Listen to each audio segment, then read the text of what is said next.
Nagsimula ang kwento sa napakalaking gusaling ito na nakatambay sa ibabaw ng lungsod. Ang mga empleyado sa loob ng isang ito ay lahat ay nakatingin sa isang solong lalaki. Nasisiraan na sila ng bait dahil lang sa pagbati sa isang tao. Ang taong ito dito mismo ay si President Wu. Siya ay itinuturing na ilaw sa kanilang industriya. Siya rin ang ating pangunahing tauhan. Bago pumasok sa kanyang silid sa opisina, muling tiningnan ni Wu ang kanyang mga empleyado. Nagbigay ito ng sapat na inspirasyon sa mga taong ito upang maging ganap na nakatuon sa kanilang trabaho. Naglalawi na ang mga babae sa kanya. Kahit ang mga lalaki ay hindi may kakailan na napakalakas ng karisma at aura ng kanilang pangulo. Ang isa sa mga babae ay naghangad na maging kasintahan niya. Ngunit naputol ang pantasyang ito nang sabihin sa kanya na si President Wu ang sikat na demonyo ng kumpanya. Kumakalat ang tsismis na kahit ang mga amo sa ibang kumpanya ay handang sumuko sa harap niya. Back to our main character, agad na umupo si Wu sa kanyang sopa, dahil nakakapagod na ang kanyang araw.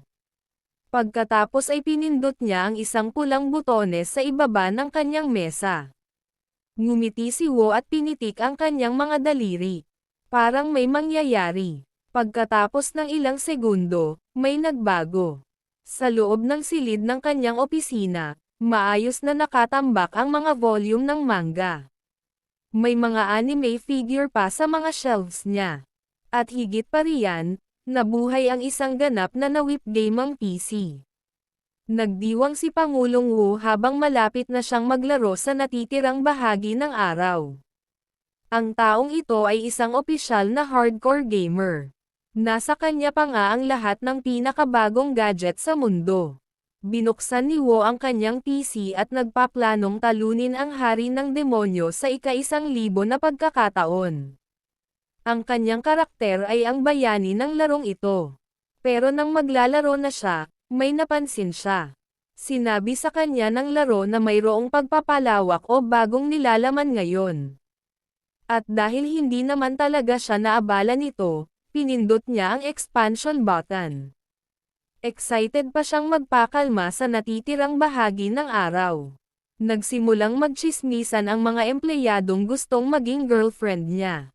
Nagtataka sila kung bakit laging nilock ng amo nila ang kwarto niya at doon na lang maghapon. Ang ganitong uri ng gawain ay nababawasan ang pagkakataon na mas makilala nila siya. Makalipas ang ilang minuto, isang malaking pagsabog ang nakita sa loob ng opisina. Agad na pumunta ang lahat ng empleyado kung saan nangyari ang pagsabog. Napaluha silang lahat nang malaman nilang nasa loob ito ng opisina ni President Wu. Lumuhad pa ang chairman, dahil hindi niya matanggap ang nangyari. Si Pangulong Wu ay opisyal na namatay. Natapos ang kanyang maluwalhating mga araw sa hindi malamang dahilan. Ngunit gising pa rin ang kanyang isip. Iniisip niya kung totoo ba ang lahat ng ito hanggang sa makita niya itong liwanag sa harapan niya. Nagsimulang mag-adjust ang mga mata niya sa paligid.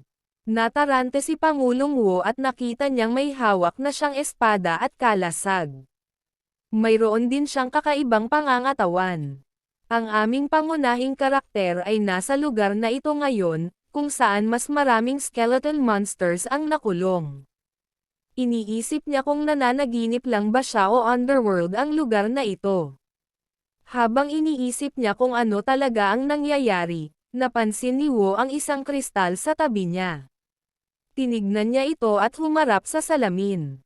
Ito ang oras na kinumpirma niya na isa na siyang skeleton monster. Mabilis siyang napaatras sa kristal, dahil nabigla siya sa kanyang hitsura. Naalala niya tuloy ang pinakahuling bagay na nakita niya bago magising sa mundong ito. Ito ay isang pagpapalawak na inaalok ng laro. Nagsimulang umiyak si Wu nang mapagtanto niya ang kanyang sitwasyon. Baka nalipat lang siya sa kakaibang mundong ito. Hindi, matanggap ng ating pangunahing karakter ang isang ito. Sinimulan niyang iuntog ang kanyang ulo sa kristal, At sa bawat oras na nakakatanggap siya ng isang pinsala, naisip niya na hindi niya kayang tamasahin ang lahat ng kanyang kayamanan sa kanyang nakaraang buhay. Ilang sandali pa, napagtanto niyang wala na siyang magagawa. Naalala rin niya ang parehong mga kwento na narinig niya mula sa mga nakaraang nobela na mayroon siya. Ang mga taong kadalasang dinadala sa ibang mga mundo ay may ganitong panloloko at higit na kakayahan. Ito ang kasalukuyang window ng status para kay Wu. At habang nagbabrowse siya sa kanyang mga istatistika, isang ingay ang narinig sa paligid. Mabilis na inikat ni Wu ang kanyang ulo at alam niyang may gumagalaw. Isang hiwa pagkatapos ay nakitang sumugod sa kanya. Kasunod nito ay ang pagtanggal ng kanyang ulo sa kanyang katawan. May player pala na lumapit sa kanya at sinaktan siya ng hindi inaasahan. Pagkatapos ay inabisuhan ng system si Wu na tapos na ang laro. Namatay siya sa pag-ataking iyon. Sinabi pa ng mga manlalarong tumalo sa kanya na mahina ang mga halimaw sa lugar na ito, at napatunayang katotohanan ang pahayag na ito. Ang mga ito ay nagpatuloy sa pag-atake sa mga skeleton monster, at sila ay namamatay sa isang hit lamang. Samantala, ipinikit ni Wu ang kanyang mga mata at pinag-iisipan pa rin ang buhay. Naisip niya na dapat ay i-enjoy niya ng husto ang kanyang nakaraan. Pagkaraan ng ilang segundo, isang maliwanag na liwanag ang lumitaw sa loob ng madilim na gusaling ito. Naimulat muli ni Wu ang kanyang mga mata. Naguguluhan siya kung bakit siya nabuhay matapos talunin ng mga manlalaro. Pagkatapos ay naisip niya na dahil siya ay isang maliit at mahinang halimaw, ang sistema ay maaaring mag-refresh at muling buhayin siya. At habang iniisip niya ang mechanics ng larong ito, may nakita siyang dalawang babae na papunta sa direksyon niya. Naisip niyang pumunta siya at magtago kaagad. Dahan-daang gumapang si Wu palayo sa mga manlalaro. Naisip niya na hindi pa siya napahiya ng ganito sa kanyang nakaraang buhay. Naputol ang plano niyang pagtatago ng muntik na siyang tamaan ng sandata na ito. Nahanap na siya ng player. Ipinatong pa niya ang kanyang mga paa sa gulugad ni Wu. Sinabi ng blonde na babae na ito sa isa pa niyang kasama na hindi talaga niya kailangang matakot, dahil mahina ang mga halimaw sa paligid, hinawakan pa niya si Wu bilang kanyang bihag. Ang isa pang manlalaro ay nagsimulang sumugod patungo kay Wu na may ganitong awkward fighting pose, at dahil nakapikit siya habang tumatakbo, siya ay natapilok. Ito ay talagang nakakahiya. Hindi napigilan ng aming pangunahing tauhan ang kanyang pagtawa. Ito ang kauna-unahang pagkakataon na nakakita siya ng isang player na ganito kakulit. Nakita naman ng blonde girl ang kilos niya. Tinanong niya kung bakit tumatawa ang kalansay na ito. Nagsimulang manginig si Wu dahil alam niyang may problema siya ngayon. Sinundan ito ng asol na slash na ito na lumitaw sa kanyang paningin. Alam niyang kamamatay lang niya. Muli, naisip niya na ang mga manlalaro ay talagang malupit, at gusto na lang niyang bumalik sa bahay. Tumugon muli si Wu pagkatapos nito at tumugon. Muling nabuhay si Wu pagkatapos ng engkwentro na iyon. Pero sa ngayon, hinahabol pa rin siya ng mga manlalaro. Ang kanyang kakaibang mga galaw ay nakapagtataka sa ibang mga manlalaro kung bakit maaaring magmura ang halimaw na ito.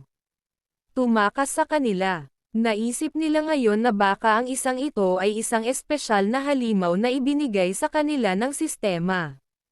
At habang tumatakbo pa si Wu para sa kanyang buhay, may papalapit sa kanya. Lumilitaw na pala ang isang high-level patrol monster. Nakasakay pa nga sa kabayo ang amo. Para silang isang unit ng kabalyero. Nalampasan lang ng mga high-level monster ang ating pangunahing karakter. Ang kanilang target ay isang manlalaro. Napatitig tuloy siya sa matinding kaguluhang nangyayari. Napaupo na rin si Wu. Alam niyang naligtas na siya ngayon. At pagkatapos magpahinga saglit, hinawakan niyang muli ang kanyang espada at naisip na hindi siya dapat maliitin ng mga manlalaro. Ginamit ni Wu ang pagkakataong ito para makaganti sa mga manlalaro. Sinalakay niya ang mga ito habang nalilito pa rin sila sa matataas na antas na mga halimaw. At dahil hardcore gamer siya sa past life niya, alam niya kung ano ang magiging reaksyon ng mga manlalarong ito. Ang isang ito ay ganap na nang ibabaw sa kanyang mga kalaban. Mayroon na ngayong nakakatakot na aura si Wu sa paligid niya. Pakiramdam niya ay ibang halimaw siya kaysa dati. Ang naiwan lang ngayon ay ang dalawang babaeng pumatay sa kanya. Kanina pa, nagsimulang humingi ng awa ang blonde lady. Sinabi niya na handa silang gawin ang lahat para lang mabuhay. Alam ng pangunahing tauhan namin kung ano ang ibig niyang sabihin. Namula siya habang iniisip na baka pagsubok lang ito. At dahil na-distract siya, ginamit ng blonde na babae ang pagkakataong ito para kumuha ng espada. Tumakbo siya papunta kay Wu. Ang isang ito ay malinaw na nahuli sa pagkilos na ito. Sa kasamaang palad, nagawa niyang iwasan ito. Naramdaman ni Wu ang ilang uri ng pagtataksil, at talagang inis siya nito. Sinabi niya sa ginang na kung talagang humihingi ito ng away, ibibigay niya ito. Ang aming pangunahing karakter ay nasa tuktok ng isang ito. Sinabi niya na ang pang-aakit sa kanya ay hindi tamang pagpipilian, dahil isa na siyang halimaw. Hinihiling pa rin ng player na bumitaw siya, ngunit huli na ang lahat. Nagpasya si Wu na talunin ang manlalaro gamit ang isang slash. Isang maliwanag na liwanag ang bomb alot sa kanyang katawan. Ang sistema ay nagpaalam sa kanya na siya ay makatarungan. Nag-level up sa likod ng kanyang isip. Hindi magagawa ni Wu iyon, kahit na gusto niya. Pagkaraan ng ilang segundo, lumitaw ang isang malaking anino na nakapagtataka sa kanya kung bakit naging madilim. Dahan-daang ibinaling ni Wu ang kanyang ulo. Natigilan siya nang makita niya itong high-level na halimaw na akmang sasalakayin siya. Sa pananaw ng halimaw, ang balangkas na ito ay halos hindi makilala. Sinabi pa sa kanya ni Wu iyon. Isa sa kanila. Tinawag pa niyang kuya ang halimaw na ito. Ngunit hindi ito naging epektibo. Napagpasyahan ng isang ito na dapat nitong pawiin ang hindi kilalang nilalang na ito sa harap niya. Inatake ng high-level na halimaw si Wu. Pero nagawa niyang iwasan. Isa pang slash ang dumating. Ngunit ang aming pangunahing karakter ay ligtas. Muli, kitang-kita niya ang mga pattern ng pag-atake ng halimaw. Dumating ang isa pang slash, ngunit ligtas ang aming pangunahing karakter. Muli, nakita niya ang mga pattern ng pag-atake ng halimaw. Nag-isip tuloy si Wu kung ito ba ay dahil isa siyang transmigrator. Habang ang mataas na antas na halimaw ay patungo kay Wu, naisip niya na ang mga halimaw na ito ay umaatake sa kanya dahil talagang hindi siya mula sa mundong ito. Hinarang ni Wu ang isa sa mga pag-atake nito gamit ang kanyang kalasag. Nagpasya siyang gamitin ang pagkakataong ito para mag-counter attack. Nagsimulang magdiwang ang isang ito dahil natuto lang siya ng bagong kasanayan na tinatawag na Reflect Shield. Halatang inis ang high-level monster sa nangyari. Samantala, mas handa si Wu sa darating. Naalala niya ang unang tuntunin ng pakikipaglaban sa mga halimaw. Palaging may forward swing ang mga kasanayan sa boss. At ito ay napatunayang totoo. Ang halimaw na ito ngayon ay tumatakbo patungo sa kanya. Naghintay si Wu ng tamang timing para makaiwas sa atake nito, at naging matagumpay ito. Pagkatapos ay naalala niya ang pangalawang tuntunin ng pakikipaglaban sa mga halimaw. Matapos ipagtanggol ang pasulong na indayog mula sa mga halimaw ng boss, maaaring mabilis na umatake ang mga manlalaro. Isang malinis na tama ang ginawa ni Wu. Napakamot siya sa ulo, dahil hindi niya inaasahan na matatalo niya ang high-level monster na ito sa isang hit. Naisip niya na dapat niya itong atakihin muli para makasigurado talaga. Hahawakan na sana ni Wu ang espada malapit sa kanya. Ngunit pagkatapos ay ang mataas na antas na halimaw ay nagtago pabalik. Naglalabas na ito ng nakakatakot na aura sa paligid niya. Desperado na ang halimaw na ito. Ito lunged patungo sa aming pangunahing karakter. Akala ni Wu, tapos na ang lahat. Wala siyang gaanong oras para umiwas o lumihis man lang laban sa full power slash na ito mula sa boss monster. Kumakapit na siya ngayon sa mahal niyang buhay. Dahil sa gulat ay nakuha niya ang helmet na nahulog sa kanyang kalaban. Ginamit ni Wu ang isang ito bilang kanyang kalasag sa pag-atake. Wala siyang ibang pagpipilian. Buti na lang at nakatiis ang helmet. Ang hampas ng halimaw na ito. Hinihiling ngayon ng aming pangunahing tauhan ang halimaw na huwag lumapit sa kanya. Ang halimaw na ito ay walang emosyon, kaya ang pagsusumamo ay talagang walang saysay. Itinaas nito ang sandata para sa ultimate strike. Pero biglang may kabayo. Maya-maya ay narinig ang mga yabag ng paa malapit sa kanila. Nabangga ng kabayo ang amo na halimaw. Ang lahat ng buto nito ay nakakalat sa buong lugar.